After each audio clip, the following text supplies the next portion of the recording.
I've always had a knack for seeing what's coming. Goes with my line of work, inspecting a dam or a bridge. You're looking for signs of failure years in advance. The bridge we were headed to, remote part of West Papua, that could wait 10 years for another experienced engineer. But I don't foresee everything.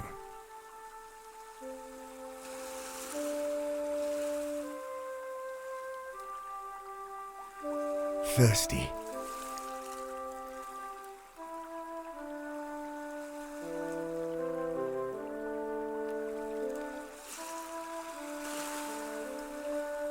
The water in the pool is brackish, undrinkable. I'd realized immediately that blocking the tidal flow upstream was our first priority. Without the dam to isolate the fresh water, we wouldn't have lasted 2 days.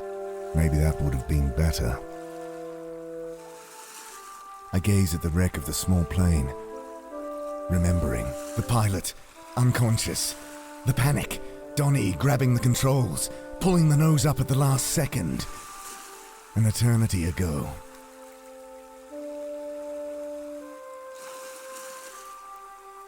I gaze at the dam we built in the narrow gorge. It may be ugly, but we were proud of the work that went into it. That sense of accomplishment was well earned, if short-lived. I check the rope that binds some key supports. It's secure. Short of being cut, it won't come loose.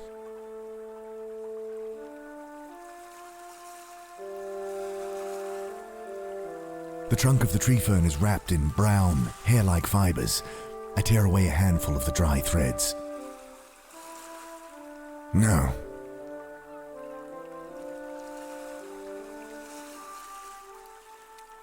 There's not much left of the engine, just one steel prop blade, hanging on by a bolt.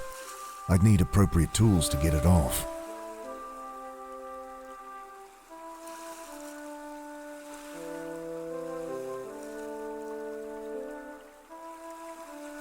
Been sleeping on these fan-like leaves the past few weeks. I'll take it with me.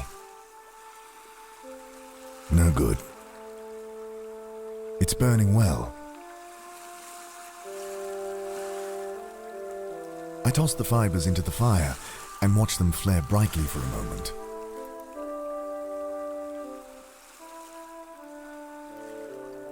The fruit tempts me.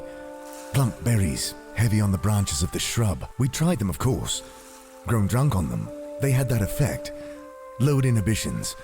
Had us all giggling, dancing, but they did nothing to ease our hunger, only made it worse. Don't think so.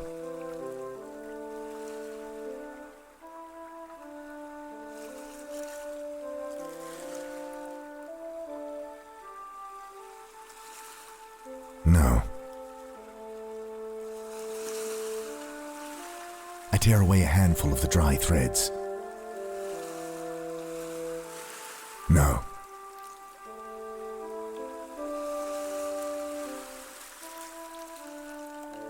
No. Without this outflow drain, the dam could never hold the massive pressure that would build above it. I ensured we built it strong, but rubble and recycled plane wreckage is no substitute for reinforced concrete. Plus, it makes a convenient drinking fountain. Cheers.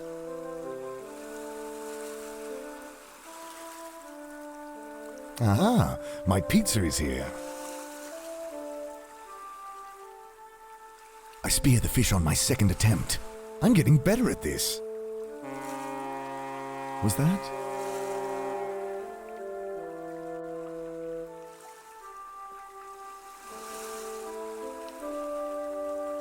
Unbelieving, I stare at the ship chugging slowly across the horizon.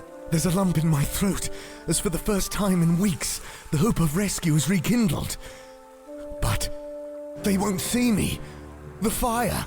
Oh God, the fire is out. I have to get it lit. They must see me. I fan the faint spark. It glows, but without tinder, doesn't catch.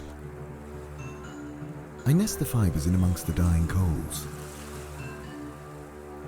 I fan the spark until it catches, and soon the fire is roaring again. I look up at the eerie harmonic howl. One of those strange wild dogs.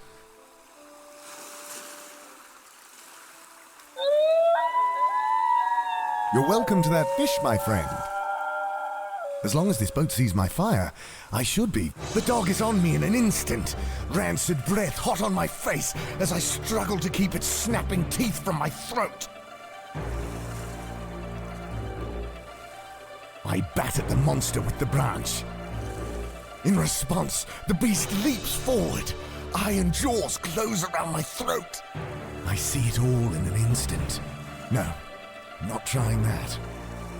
It's burning well. With my free hand, I hold the branch into the fire until it catches. I drive the flaming brand into the beast's face. As it leaps back with a snarl, I hear that terrible howling all around me. I swing the branch around wildly, kicking at the sand with my heels as I back away from the circling dogs. I swing up the tree as the first dog darts in, snapping at my ankles. Safe for a second, I remember the ship and look up. No, its course is unchanged. My fire now hidden to them by the rocks on the beach below. No good. The wild dogs stare up at me, eyes hungry. With desperation, I thrust the burning branch into the leaves above me, and they explode into flame. With the howling of the dogs below me, and the furnace above already blistering the skin on my hands, I watch the ship sail slowly out of sight. I feel my grip weakening, and shut my eyes against the pain. Through my eyelids, the fire appears as an all-consuming wave of blood, washing it all away. Then I'm falling. I land hard. My eyes fly open at the sudden agony from my leg, and I look about me in wonder. The hammock I'd fallen from flaps against the bulkhead. My burned hand is bandaged, and my leg had evidently been set before I'd re-broken it just now. The pain has nothing to do with the tears that well in my eyes. Rescue. They must have removed my shoe when setting my leg. I pick it up. No. I see where the hammock detached from the interior bulkhead, dumping me on the floor. Must have been hastily tied. No. Gathering my will, I try to stand. Oh! The pain is too much, and I fall back, panting. Can't reach. Can't reach.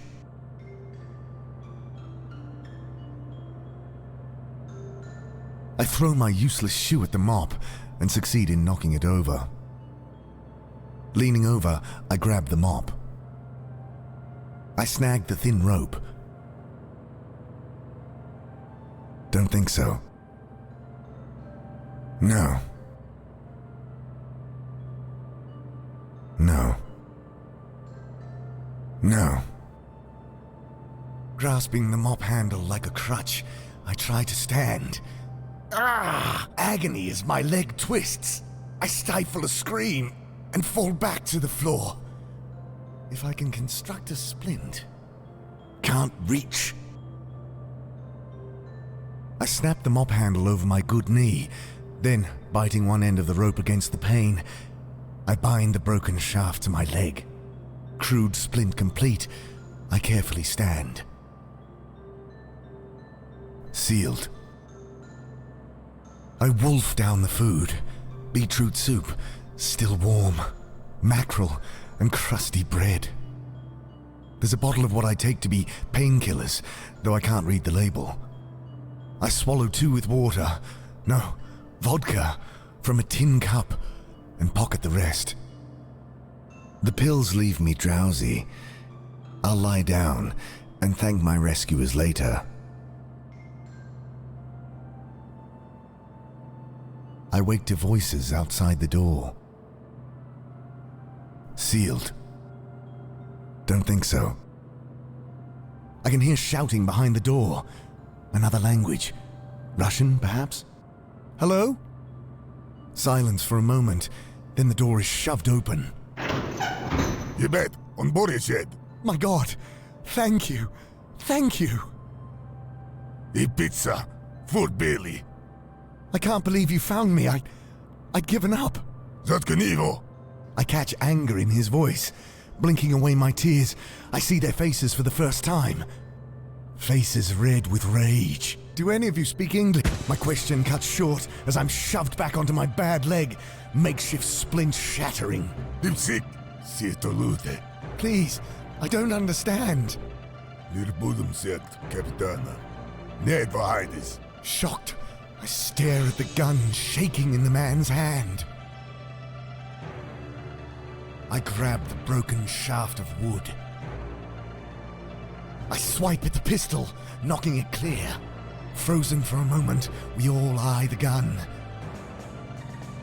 I dive for the gun, beating the crewman to it by a split second. Fire at the man, and he staggers back. And they swarm me. One grabs the gun, thumbs back the hammer. Then I open my eyes, banishing the vision. That wouldn't work. Think! No. No. No good.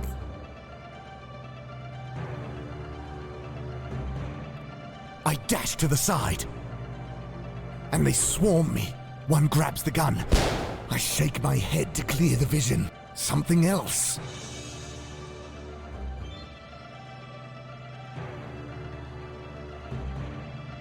No. I take another swing at the crewman. And they swarm one. I see it all. No, not trying that. No. No good.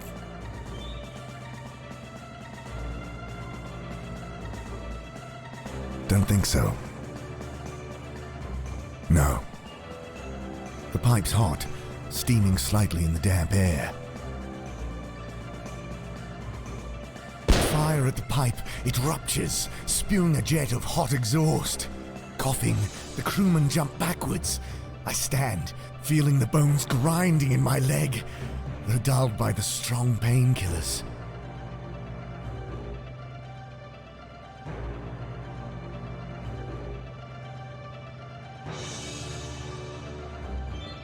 No.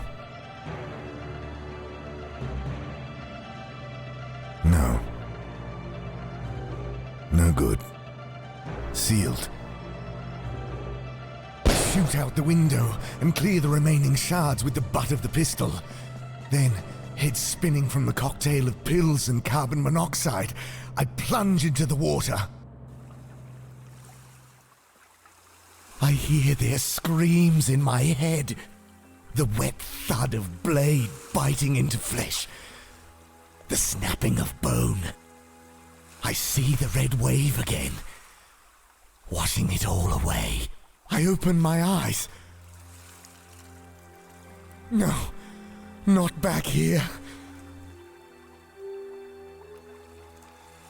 My God, the passage is open.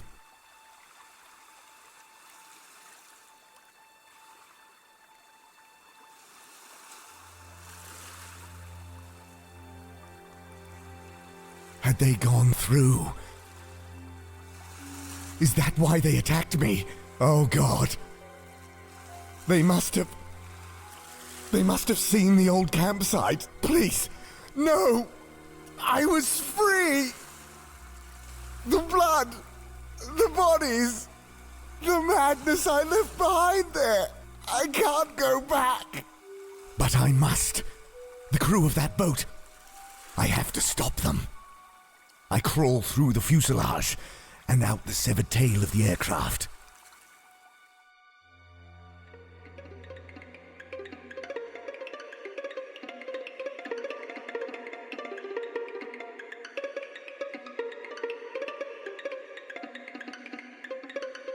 Those sounds I shut out, they echo in my skull again.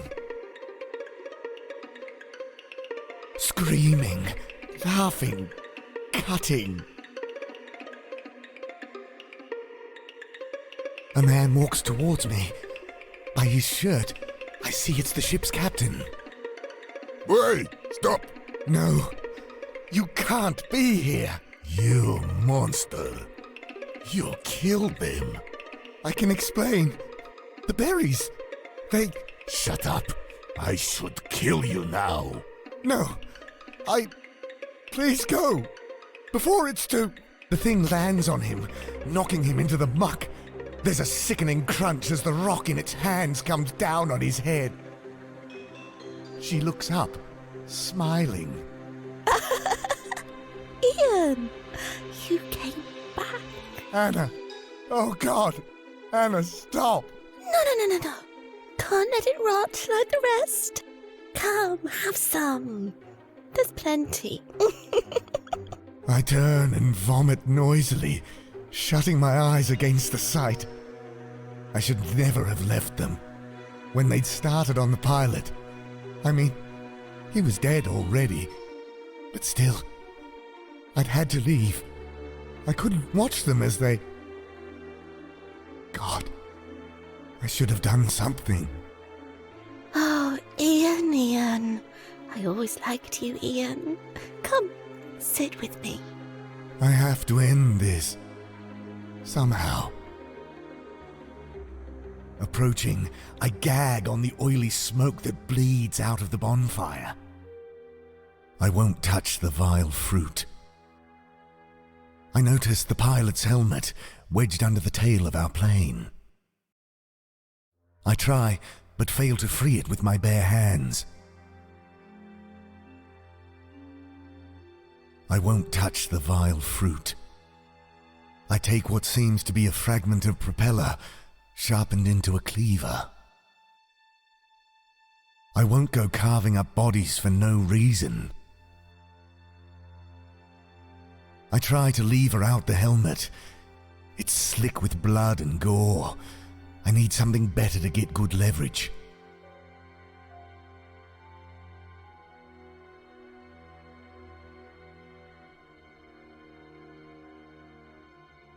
Anna, please stop! Oh, Ian, why should I stop? I feel great. Prizing open cold fingers, I take the wrench. I try to lever out the helmet. It's slick with blood and gore. I need something better to get good leverage. No.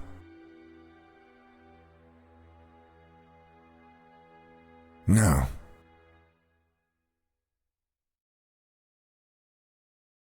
I step towards her, weapon in hand. Oh! To my dismay, I hear her howl echoed by two wild dogs. They run up to her, and she tosses them some strips of flesh. Here you go. Aren't they wonderful?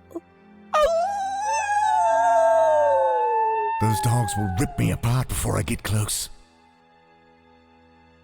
Searching desperately for something I can use, I lift aside a lifeless arm.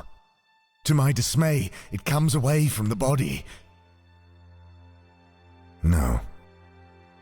Don't think so. No. No. No. I notice the pilot's helmet. I try, but fail to...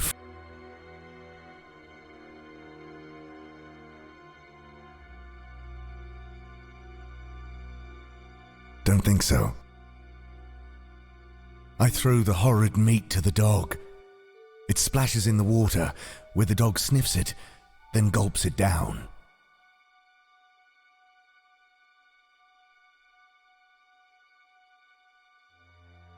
I search for another loose piece of flesh, something to distract those dogs.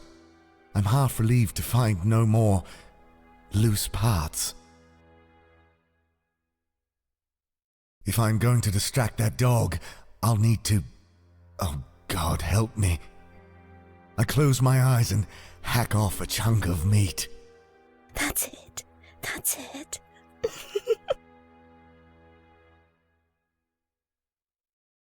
I throw the horrid meat to the dog. It splashes in the water, where the dog sniffs it, then gulps it down. The dogs howl with their master. Hackles up. I back off. I search for another loose piece of flesh, something to distract those dogs. I'm half relieved to find no more. I search for another I close my eyes and hack off a chunk of meat. No good. I throw the horrid meat. It splashes in the water, where the dog... I search for another loose... I'm half...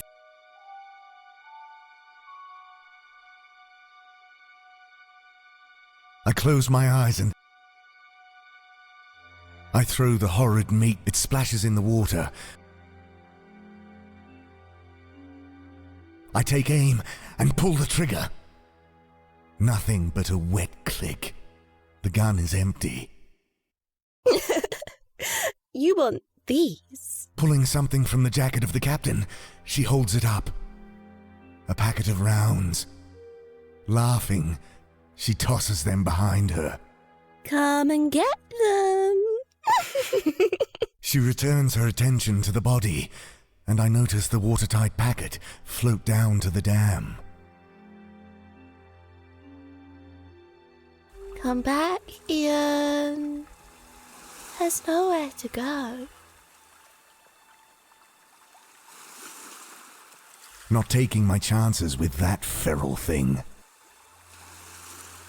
I doubt I could overpower the mangy thing, even with a weapon. No.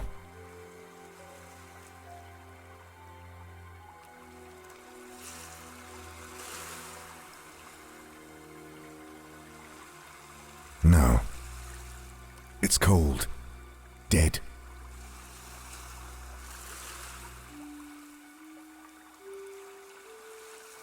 I unbolt the remaining prop, a long, flat bit of hollow steel.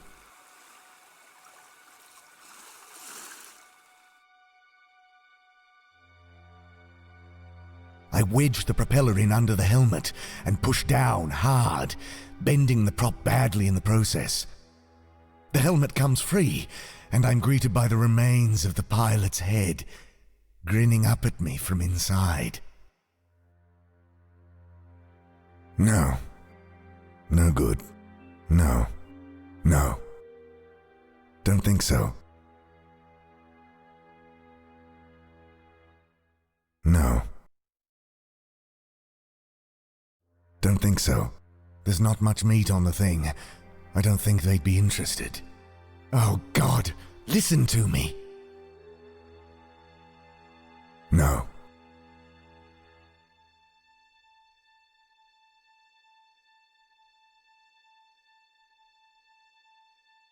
No good. No.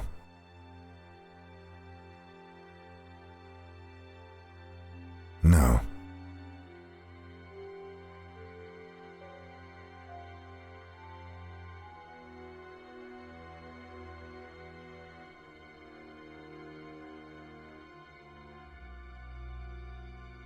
I close my eyes and I throw the horrid meat to the dog. It splashes in the water. There's no way to reach it from this side of the dam. There's plenty for you here, Ian. Come back. Not taking my chances with that feral thing. No. Not taking.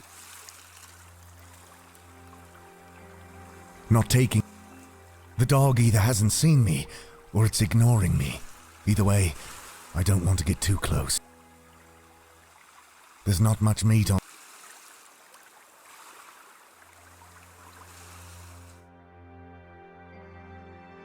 I close my eyes and hack.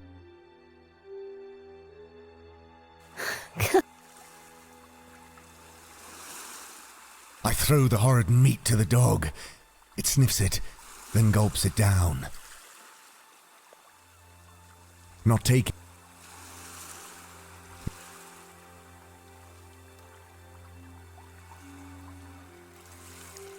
Don't think so.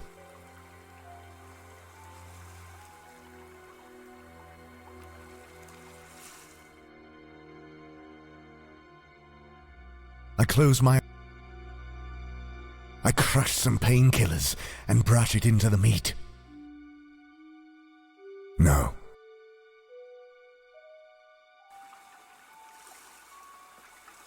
I throw the horrid meat to the... Come on. No good. No.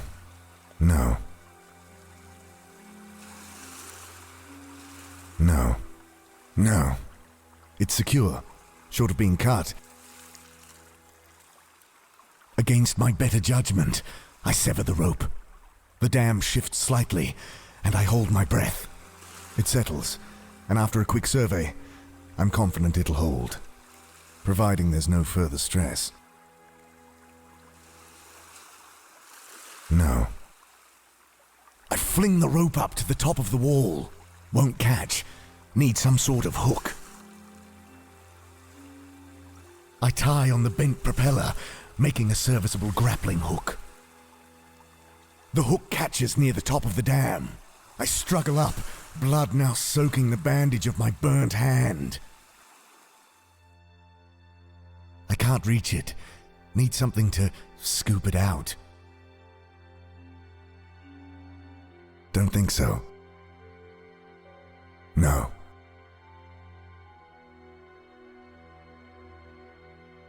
I throw the rope down, but it just slips past the packet of rounds. I really need a net or something. No good.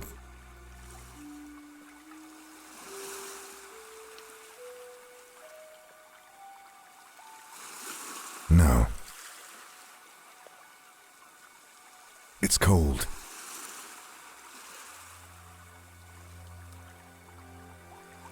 I secure the rope to the helmet's chin strap. This could serve as a bucket if I had a well.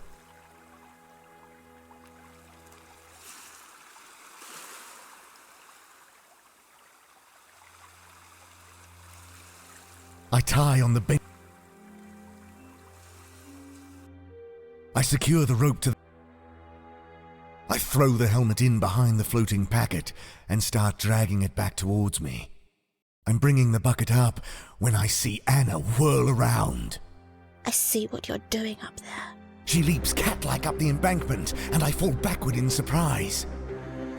Her nails sink into my leg like talons. Come back here.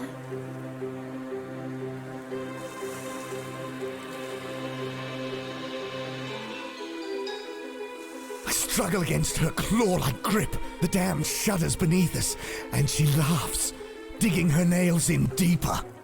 I kick out at her.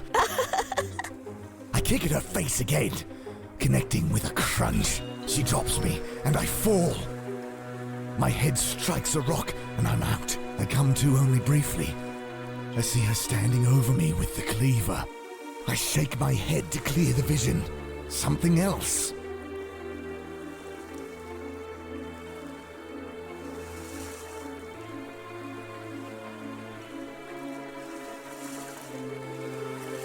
Water, now red with the captain's blood, pours from the head-sized outflow drain. I can just reach the outlet. I can just reach the outlet. Don't think so. No. I jam the hideous object deep into the drain.